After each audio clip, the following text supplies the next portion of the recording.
Hello, family, and welcome to the Explore the Extraordinary podcast. My name is Betty Guadagno, and today I'm joined by Rebecca Ramos. And real interesting story. Rebecca and I follow each other on Instagram, and she does tarot card readings and oracle card readings. And Spirit just kept nudging me to have her on the podcast.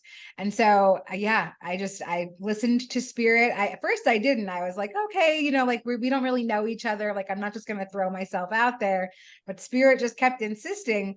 And just like reading a little bit about her story seems super fascinating. So I'm going to get to hear it for the first time with everybody else, which I love that. And Rebecca, I'm so grateful that you were willing to come on and serve the collective and share a piece of yourself with us. So I'm going to toss it right over to you. Okay, great. Thank you so much. I am so excited to be here. I love watching near-death experience productions and recordings on YouTube, and that's how I got to know of you, Betty, because, here's a fun fact. I love falling asleep listening to near-death experiences. It truly soothes me. It is just like a reminder that everything is temporary. We are infinite beyond this existence that we're in. And it's a beautiful resource that we have now on the internet. So really excited about that. My own personal journey. I was born into, a family that had very strong Christian background, and I was raised in primarily a Hispanic Baptist church called Iglesia del Valle, which was a wonderful, lovely place. My dad's family was extremely strict Pentecostal culture where, as a young child, we were exposed to a lot of stuff that I think is not mainstream. A lot of, kind of dancing in the spirit, getting slain in the spirit, speaking in tongues, and also a lot of restrictions. And as I grew, I just naturally was attracted to esoteric knowledge. I know, like, even as a child, I have this one incident that always stands out in my mind. I would watch this cartoon called, I don't know if it was like Tiny Toons or Looney Tunes, but there was this character named Shirley Toon who was really into New Age practice, what that was called at the time, and meditation. And, she would be shown on this cartoon meditating, saying, "Oh, what a loon I am." So I was like, that looks like a lot of fun. Little me was like, I want to do that. And I was in my room meditating, and my mom opened up the door and she saw me and she was like, "What are you doing? Yeah, don't do that. You're going to empty your mind. And if you empty your mind, then, the devil is going to put bad thoughts in your mind." And I was like so put off and scared from like, exploring this kind of like spiritual side of me that was beginning to awaken. So, okay, fine, no big deal, whatever.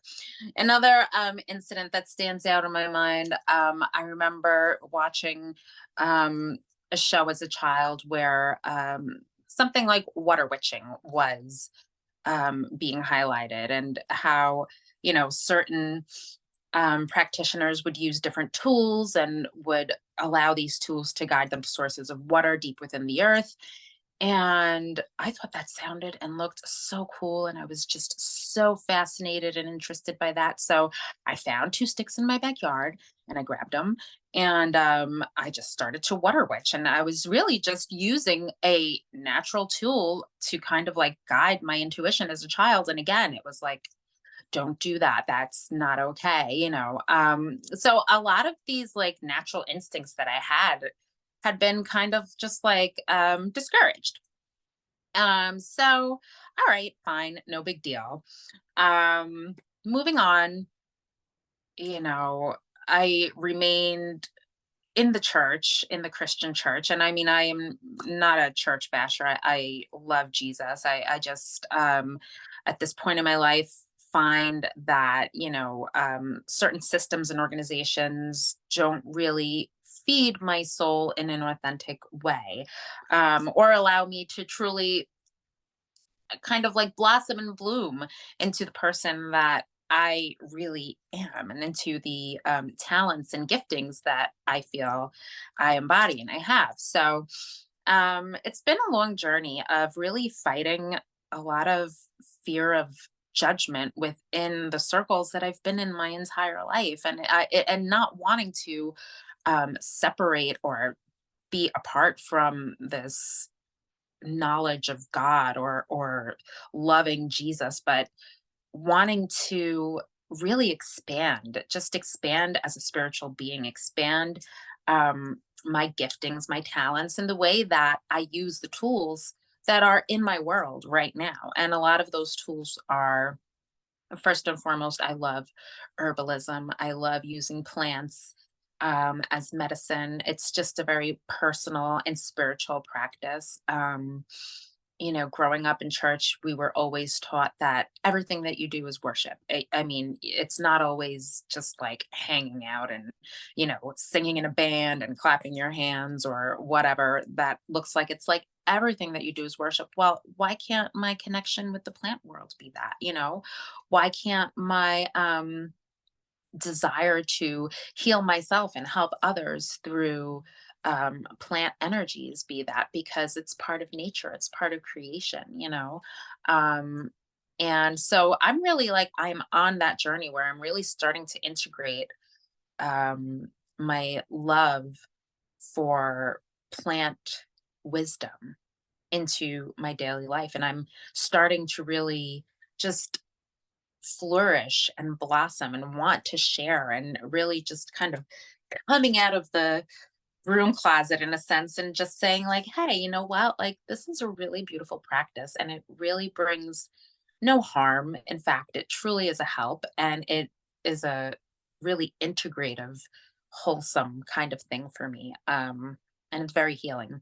So I love to practice plant magic, and I think that it's something that holds a very special place in my heart. And um becoming more comfortable in the realm of magic has also allowed me to really understand that the spiritual world is so much larger than what I had been taught my whole life. And I have this incredible spirit team, and I don't even really know all of them. I mean, I'm just starting to get to know my spirit team, but I am so excited and elated and happy to be on this journey and to be able to plug into um, just these different levels of spirit communication that are blessed and nourishing and wonderful, and also allow me to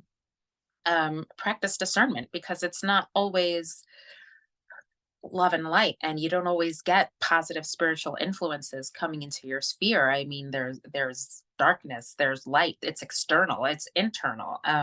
So it's really a practice in kind of like teasing out, um what is beneficial, what is a spirit led communication that is for your highest good, as opposed to what is the contrast that forces you to use your discernment and kind of really just like listen to these external and internal voices that are providing guidance. What voices are you listening to? um for example, this past solstice, I made a really delicious rose strawberry solstice cake, and I had been working so hard on putting this all together. It was really just kind of like an intuitive desire. I really just wanted to do this for myself, and it was such a nourishing experience. And after I had done it and you know, admired it, recorded it, posted about it, eaten it. I remember I went outside to a meditation spot. I sat down and I immediately heard this voice say, "Ah, that's silly. You put your faith in a cake, like a cake that came from a box. that's ridiculous. And I was like, "Ugh," I really like was like, "Ugh, oh my gosh, that's so mean. And I feel stupid now." But following that reaction and that voice and that thought process, I immediately had like another light voice come in and say, no, these are the tools that you have at your disposal. This is what you have to work with. This is how you bring your worship forth. This is how you bring your magic, your prayer, your spells. It's like all of your spirit communication. It's good enough. It's not silly. It's not trivial. It has value. It has worth, and it has power. It's truly magic. So these are the kinds of things that I um, kind of like grapple with in my daily life. Um, Kind of like, I guess, moving back a little in time towards the year of 2016. I was married, living in a home with my children, very much um, involved in horses. I was volunteering at a beautiful therapeutic barn in my neighborhood. And I was really ready to just go full horse girl. I mean, I was in my 30s, in my mid 30s, and um, I really just needed somewhere to place my energy and be an outlet. Like I needed a physical outlet. That's really important to me, movement. And I also really was craving relationship, and horses just checked all those boxes. So I was all in. Um, and one day I stepped outside of my house and I saw this amazing moth that I had never seen before in my life.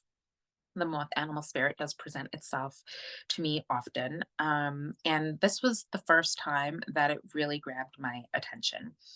So I marveled at this moth. I spent time just hanging out with it. It was not afraid or disturbed by my presence. It was just contently parked outside my door. And it was a really pretty little yellow moth with a black, um, kind of like whale tail design on it. And eventually, what I researched and learned about it is that it's called the Clemeni moth. And it was really amazing because in my time in that moth's presence, I heard an unmistakable voice.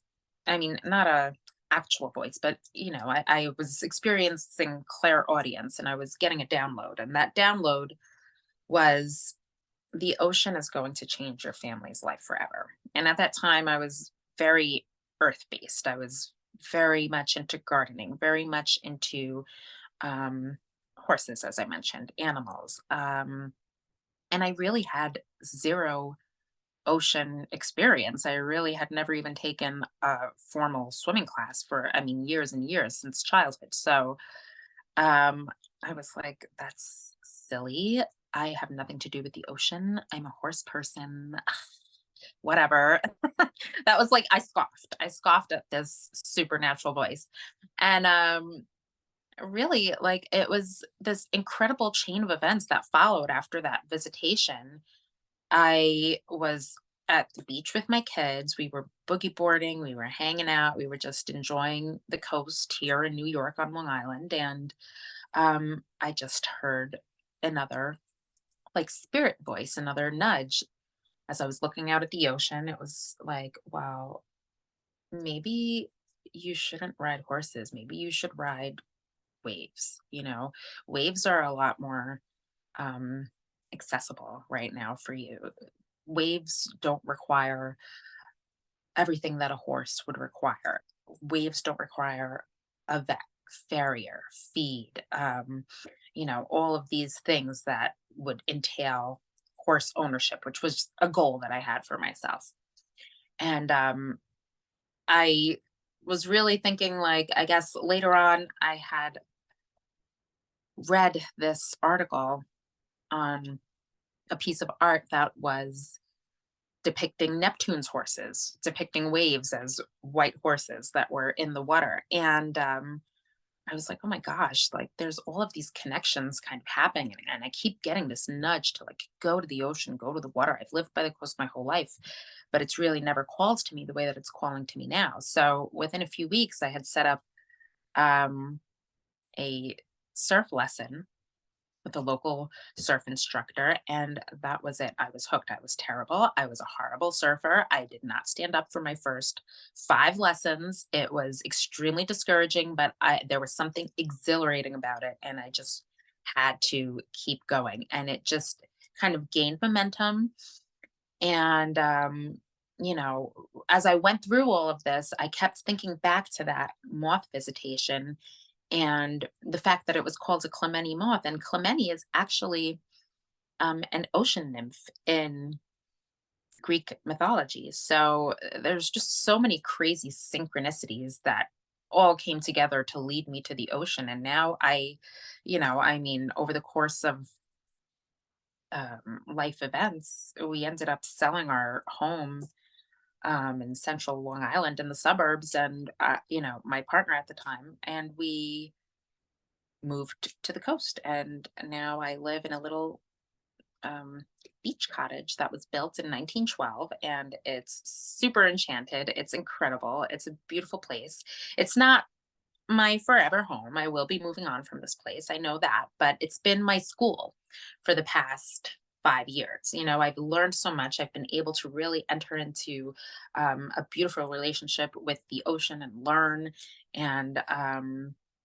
how to surf and build relationships with people and this community that I live in, and that I partake in. And it's actually led to travel and just beautiful, expansive experiences where I've really been able to just integrate so many different parts of my life. I've been able to make a connection with someone who I call a friend. His name is Mark Chavez, and he works with Native Like Water, which is an organization that brings Indigenous youth to the coast to teach them how to surf or just interact with the water in a way that is not always accessible to Indigenous youth in this country.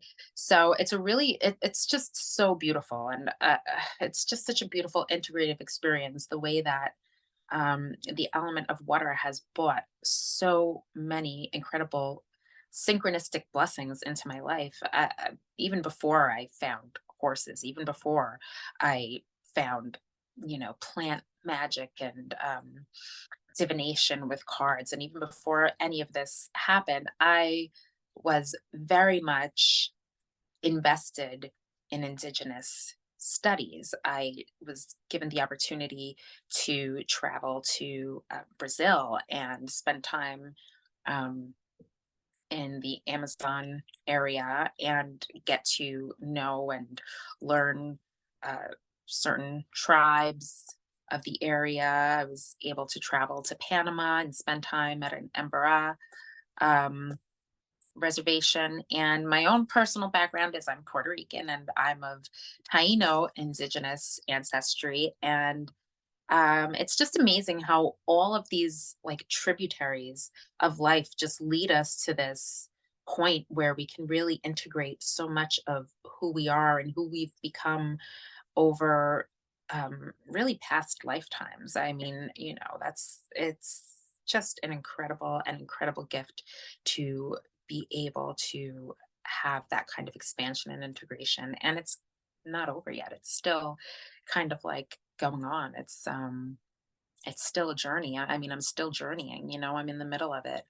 So yeah, I mean, for me, just being able to expand and integrate where I came from, where I've gone, where I'm going, it's become this beautiful eclectic stew of, I guess what you could call witchcraft, but it's really just um, spirit led. I mean, I don't have any other word for it, but like worship, magic, just really fleshing out your ability to, I guess, plug into spirit and be led and have a magical experience on earth.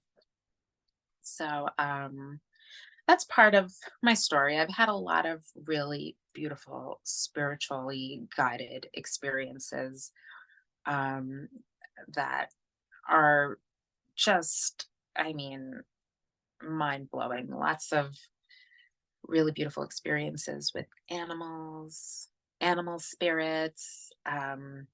It's just been so like nourishing to my soul. I'm just like, I love it. Wow. Oh my goodness. Thank you so much for sharing. As you were talking, I was yeah, now I understand why spirit was nudging me in your direction. Your personality is so fun, it's so authentic, your story is amazing.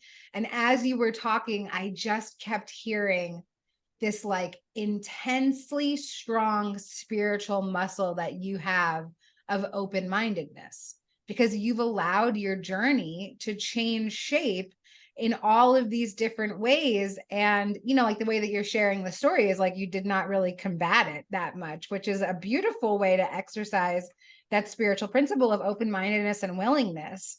And I love that. And I wrote down some of the other stuff that you said. Oh, I love when you shared about the home that you're in and how you said like this will not be my forever home. And again, more open-mindedness, like the ability to be repotted somewhere else, like to take your journey in another direction and not have that intense like that strife, like that pressure of like just not going with the flow, which can be so challenging in the spiritual journey. Yeah, for me anyway, like I want to control every situation. I got to know when, why, how, what am I wearing when it happens? Please tell me everything. And another thing that you brought up that really spoke to me was talking about this cape. Like it really stuck out to me. And I just thought, like, how beautiful is it to be able to dial our spiritual awareness into anything, like to make any experience a sacred experience. Making a cake, nourishing your body, doing something fun, creative, like making that into a spiritual experience. So beautiful. So I want to ask you a couple of questions about um, what the water is like for you, because I feel like that's such a big part of your journey right now. And I'm curious if maybe you can expound a little bit about what you guys are teaching children and how that sort of incorporates into your life. So, right now, the water for me, it's really like a fount of so much potential. It really, to me, represents untapped potential. I've really only been surfing for 5 years, and it's been this incredible growth cycle for me where I truly have been able to just throw myself into this practice, which it's a sport, but it's also a spiritual practice. It's also it's really medicine. Being in salt water is truly medicinal. Scientifically, your skin absorbs magnesium very readily through the ocean water.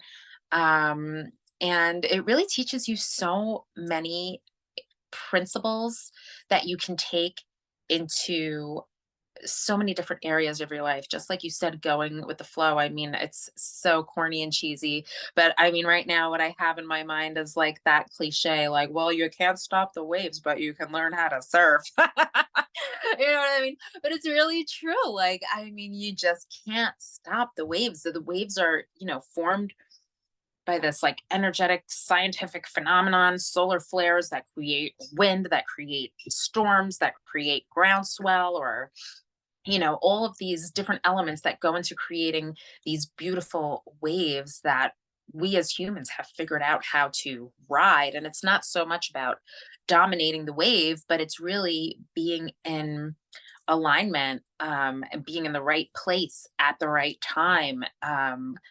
Understanding what your job is and how to cooperate with the ocean so that you can experience this amazing moment of flow. Yeah. Uh, So, so what's coming up for me as you're talking is obviously like this is also a metaphor. Like in dream interpretation, they say that when you're around a big body of water, that's the representation of consciousness. So, like I always, whenever I am kind of having like this huge wave of change in my life, which like it always happens in like a tsunami tidal wave, like it's never just like, here's some gradual change for you. It's like buckets of ice water getting dumped on my head. But whenever like this big wave of change comes, I always feel like I'm on this tiny boogie board. It's got these huge holes inside of it. Like the leash is broken off of it. And I'm just like at the mercy of the water, and I love how you're explaining sort of, yeah, because in my mind, I'm just relating it all back to consciousness, because that's what it is. That's what life is. That's what this spiritual journey is about. It's about going with the flow and being set up in position. And I hear that a lot when you're talking, like being able to practice spiritual principles and applying it in this physical way. Yeah, it's just totally amazing. It's, yeah, you're really opening up some stuff for me right now. Yay. That's great. Yeah, I mean, it's really, and then also, um, as far as the water representing consciousness and us being intuitive spiritual beings, part of surfing metaphorically and, you know, actually is reading the waves, is watching the waves actually come in. And I think that for me, I really see the connection between, having your eye on the horizon, seeing that energy start to build, and how your intuition can actually help you. If you really like learn to trust your intuition and you really like plug into that aspect of who you are spiritually, energetically, this is an incredible gift. We all have it. We all can learn how to use it. So we can all learn how to read the incoming energies in our lives. And that is what helps us be set up in an appropriate position to actually ride the wave and not wipe out. And even if you do wipe out, that's okay, because a lot of it is um being relaxed. When you do wipe out, it's like, don't fight the, I'm thinking like, don't fight the tower moment, don't fight the crash, like just let it fall apart, look like a total jerk, fall down, be humiliated, and then eventually that wave is going to pass, and then you're going to have an opportunity to get back on your board and get back out there and try it again. Yeah. It's like there is no like, this is it, you lost, you're a loser. Like, it's like, just get back out there. Right, right, right. I love that. So another thing that came up for me while you're talking is you're talking about all of and also, like I know just from looking at your social media that you have all these different outlets of expressing yourself. You make jewelry, you do the tarot card, oracle card reading, you have this thing with water, you also the plants, like there's so many outlets. I'm curious, is there an outlet that you discovered that you absolutely did not resonate with, that you did not like? I don't know. Gosh, that's a good question.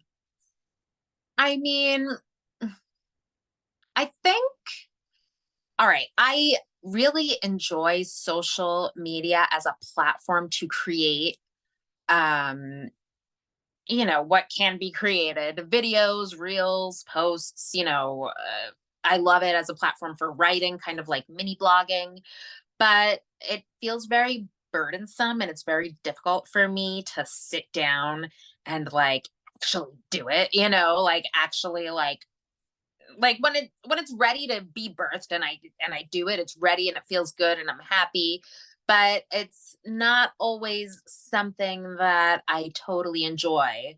But it is a great tool, and I do it because it feels good to have a platform and to be able to like speak my truth and have a voice. And even if I want to like, write about, whatever, like moths, dollar store cake mixes, whatever the heck I feel like writing about and how it like feeds my soul. Well, I can do that because, it's a free free for all. I mean, but it can be challenging. And I think actually I think I recently watched a video that you posted, and you were talking about how it's super challenging to have all of these different influences and voices kind of like watching you and not really treating you like a real person. You put yourself in a very vulnerable position. And there's so many like keyboard warriors out there and people who just have like, will make a snap judgment on you or decision. And, putting yourself out there in any capacity on any social media platform is really making yourself vulnerable, and you're opening yourself up to a lot of criticism. And that, I think, for a sensitive person is challenging, because there's always that part of you that's like, yeah, I want everyone to love me and what I do. And the truth is, they're not going to. I actually, this is a funny story. I commented on this post about mermaids, right? Because I love mermaids.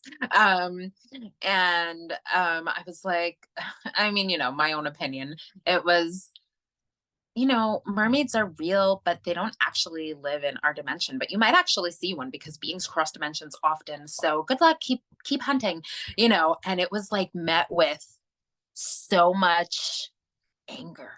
Like people literally were like, no, mermaids totally exist in this dimension 100%, and blah blah blah blah blah. And I was like, okay, I'm sorry. And then like other people were coming out of the woodwork, well, maybe if you got over your ego and stopped thinking you were so woke, you'd really get to see a mermaid. And I was like, oh. And then I was like, well, all right, I'm just gonna block this whole entire like corner of the interwebs, because it's toxic. But I love that is something that I love and hate. Right. Okay, good. Yeah. That is amazing. Thank you for sharing that. Yeah, and well, something comes up for me like when it comes to, us creating space on social media. I think, well, if everybody's a reflection of me, which is one of the spiritual beliefs that I have, then like who are these reflections of me, and like why are they creating this sort of chaos in my life? But, for me, it's another opportunity for me to like suit up, get into my spiritual armor, like stay steadfast in my own healing, because the more that I heal, the less that those things will affect me, So like it is a gift. At the Mhm. same time, it's an annoying gift. It's like one of those like, thanks Yeah. universe, I'm not looking for this gift right now, but it's a good lesson for, like for me personally, just to be able to like continue on my healing journey, because the more I heal, the less other things affect me. And I'm wondering, we're talking a lot about authenticity, and I'm curious, was there a time in your life when this was not your go-to sort of personality? Was there a shift that happened for you that allowed you to really step into your authenticity? Yes, absolutely. I think well, as I mentioned, I my old beach cottage that I'm in is truly, I believe that it is enchanted, and being here has opened up a world of magic to me. But before I moved here and really allowed, spirit to move in me in that way, I was just holding on to this ego driven, fear of what people thought of me. And being that I was raised in such an intense, like Christian, like, traditional, like, I don't know, like kind of like uncomfortably strict Christian environment, I was so scared to really like say, hey, like, I I worship God in this way. You know what I mean? Like I really love like nature, nature is my church, the ocean is my church. Like I mean, my spirit is fed when I'm practicing kitchen witchery and stuff like that, and just like silly little things that may seem trivial, but this is what really lights my soul up. And I was so afraid to really come out of the closet with that for fear of judgment. In 2020, I started a small like hobby jewelry. Um, hold on. Sorry. Ooh, just a little dry spot here. Oh yeah, that throat Sorry. chakra opening up right at the right time. Speak the I truth. know. It's like it really is. It's like I feel like someone is stabbing me in the throat right now. So yeah, I was afraid. I was so scared, like so afraid to integrate my spiritual beliefs into this hobby and to really come out and say, this seashell is going to help you direct your energy, in all of your energetic workings. I was like afraid to say that. I was afraid to say this herb bundle, if you burn it, it's going to help cleanse the energy in your home and it's going to bring in prosperity into your life. And this is real. And I was just like afraid to stand in my power, and in my belief and in things that I've seen actually work in my life. And the fear of judgment, it did hold me back from really being authentic. Um, and it was really just this past December when I decided to just start a different Instagram for my tarot card readings, that I was like, you know what? Like, this is something that I enjoy, something that I feel like I'm good at. It's something that I actually suffered to cultivate in my life because my cartomancy was born out of heartbreak. Um, and it was like I really labored to bring it into the world as a fruit. So, and I'm like, why should I keep this hidden? This is so wrong. Like, this is my light. This is how I'm going to shine. And this is how I'm going to help people. And there's a lot of people out there who kind of like believe and practice the same way that I do. I'm totally not alone. So, starting my small, tarot page, it actually really allowed me to step into my truth and even open up to like my mom, what I mean, family members, and just say, I'm a witch. I practice witchcraft. I love Jesus and I do spells and I pick flowers and, I talk to fairies and I believe in mermaids and whatever. Like, leave me alone. Love it. I And I love love that. you. Yeah. Thank you for sharing about the journey of the way that I'm interpreting it, and the way that it was for me too, is sort of like the undoing, like letting go of these layers of the versions of ourselves that we think we're supposed to be, and just actually being brave and stepping into who our spirit like knows that we actually are. And I think that this is a great segue. I know that you said that you might be willing to pull a card for the audience. And so if you'd like to do that, I would love to, give you some space. Sure. Yeah, great. All right. So actually, all right, I have two decks here. And I have a traditional tarot and I have this really cute little deck, but I think I'm going to use my cute little deck, which is, they're actually inspiration cards. And I like to use cards that are not always traditionally used for cartomancy, because I feel like it really opens a pathway for authentic intuition to come through in the interpretation.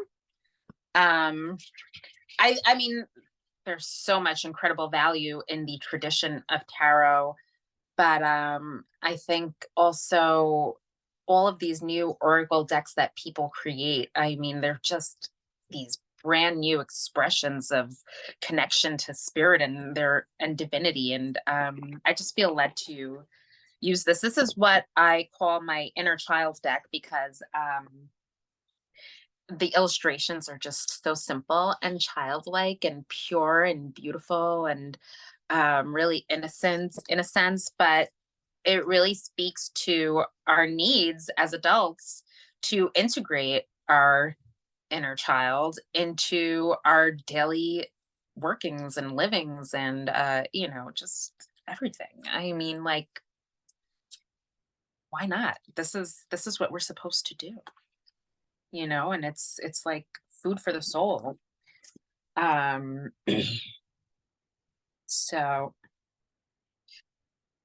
I love it. Just gonna do a quick little shuffle here. And I also like this because this deck has lots of really cute little like fairy-like illustrations, and it's just really fun to look at. It's not very heavy. So for the collective, anybody who is watching this at this moment, let's get a few cards. Spirit. Whoop. Let's see what comes. What is the message that needs to be communicated?